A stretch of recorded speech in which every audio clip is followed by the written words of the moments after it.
Voltamos com o Horizonte Debate. Hoje falamos do Marco Civil da Internet.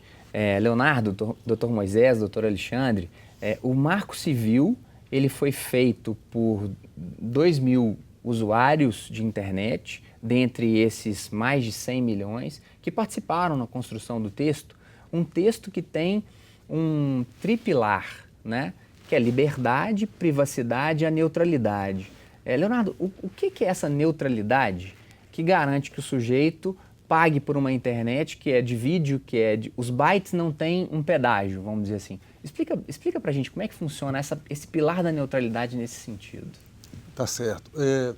Já há algum tempo, a comunidade científica, ela buscou meios de aprimorar uma conexão de internet baseando-se nos dados que aquela internet carregava. Uhum. Né? Então, se você tem dados de voz, você precisa de uma latência menor, correto? O que seria essa latência? Essa latência é o tempo que o dado demora para sair da sua fonte e chegar ao seu destino. Sim. Você quer falar alô e quer que o interlocutor responda quase que instantaneamente. Para ser instantâneo, o dado não pode demorar. Há, por outro lado, serviços que esse atraso, essa latência não é tão importante. Por exemplo, na navegação, né, você pode esperar 2, 3, 4 segundos para que um site seja carregado. Tá? E há também a questão da variação da latência, que ela entra no caso do vídeo. Vejam vocês que no vídeo a gente pode esperar uns 40 segundos até que um filme do Netflix, do YouTube comece a passar, mas a partir do momento que ele começa a passar... Você não quer que ele seja interrompido. Você não quer que ele seja interrompido. Então não pode haver uma variação da latência. Os dados sempre chegando na mesma velocidade. Então foi construído todo um arcabouço para que a internet estivesse preparada para diferenciar esse serviço, do inglês Diffie Service. E, no entanto, nós nos deparamos com o problema que os provedores de conexão, aqueles que carregam os dados, eles poderiam com isso, ou com essa justificativa, manipular a entrega dos dados, favorecendo alguns em detrimento de outros. Ou seja, o Netflix pagaria para a internet da GVT em função de, olha, se você vem aqui eu te pago mais, você vai oferecer esse dado para o sujeito de forma mais rápida.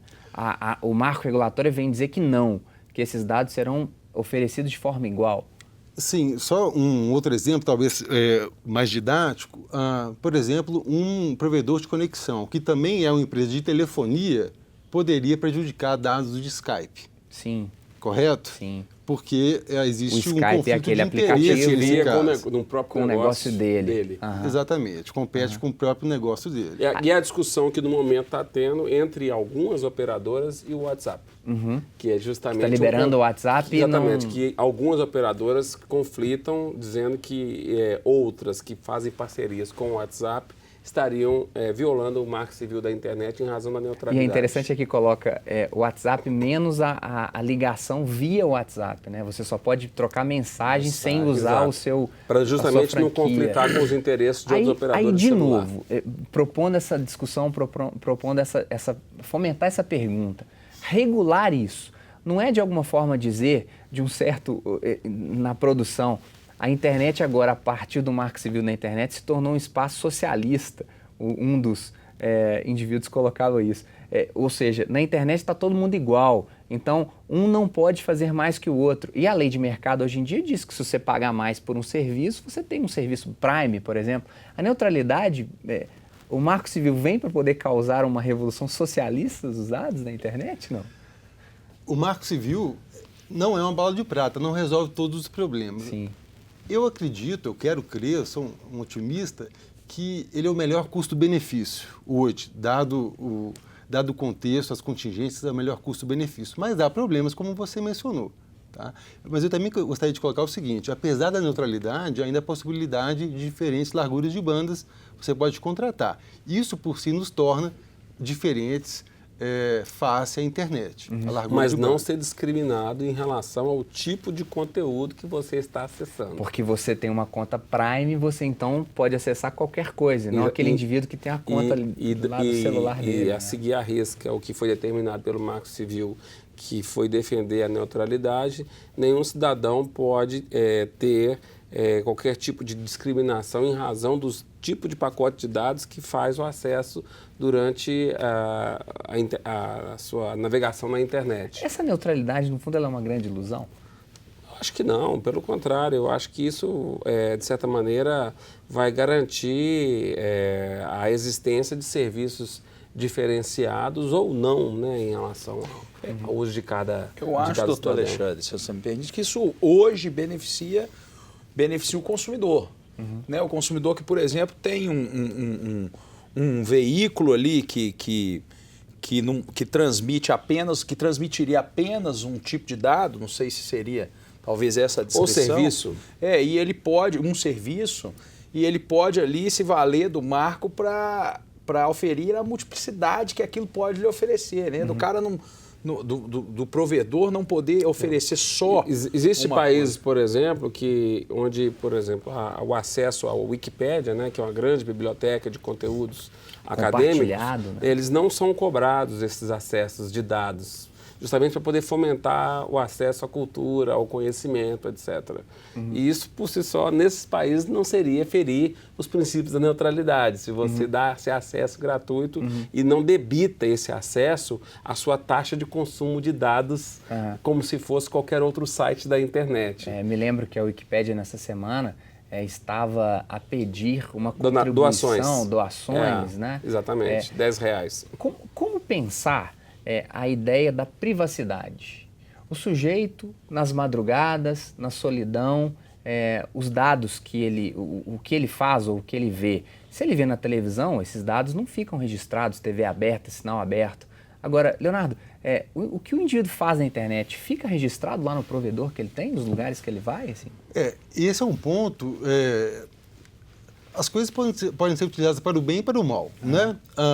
No caso, o Marco Civil, ele requer que as empresas, provedores de conteúdos, também chamados de aplicações, armazenem dados sobre a navegação do internauta por um determinado tempo, 1 ano. Então, por um lado, isso resguarda, né, do ponto de vista da computação forense. Ajuda muito na identificação de autoria, que muitas vezes era um ponto muito falho antes. A gente não conseguia fazer a investigação com a identificação de autoria, porque ao acionar um determinado provedor e dizer, olha, eu não tenho esses dados preservados, porque não tem nenhuma legislação que me obrigue a fazer a preservação. A internet não é escrita a lápis. Agora, de qualquer maneira, essa revelação de dados a respeito dos hábitos, das preferências, etc., ela é muito restrita. Primeiro que ela tem que ser só por ordem judicial. Sim. E, sobretudo, se por acaso há suspeita da prática de algum ilícito. Então, o juiz é que tem que se convencer de que, de fato, de que os fatos narrados formam o convencimento dele de que, a partir daí, ele deva conceder uma liminar para favorecer aquele autor da ação, de modo a revelar dados cadastrais para poder fazer a identificação do suposto infrator. É claro que vocês enfrentarão essas pessoas, né? Os magistrados estão prontos para poder... É a parte fraca da história.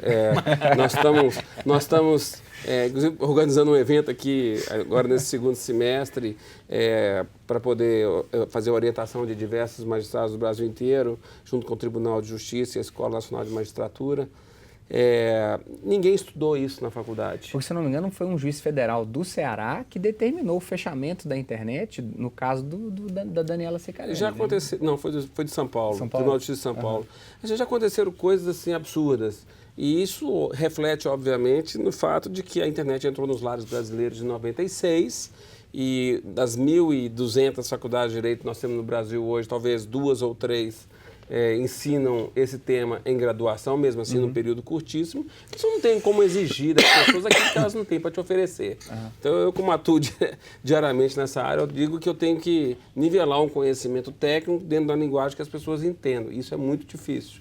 E agora nós temos que tirar o atraso para poder fazer com que as pessoas se sintam minimamente capacitadas, já que nós temos agora no nosso país o quê? A Lei Carolina Dickmann, que ampliou a tipificação de crimes praticados pela internet. O Marco Civil da Internet, que criou diversos direitos e deveres para todos aqueles que militam na internet. E estamos em via, no meu ponto de vista, de criar uma nova lei que para mim vai ser tão importante feito o Marco Civil, que é a Lei de Proteção de Dados Pessoais. Nós caminhamos para o fim desse segundo bloco e eu te convido a permanecer conosco, em especial para discutirmos que projeto de sociedade é esse que a internet nos coloca agora, depois de 25 anos sem regulamentar.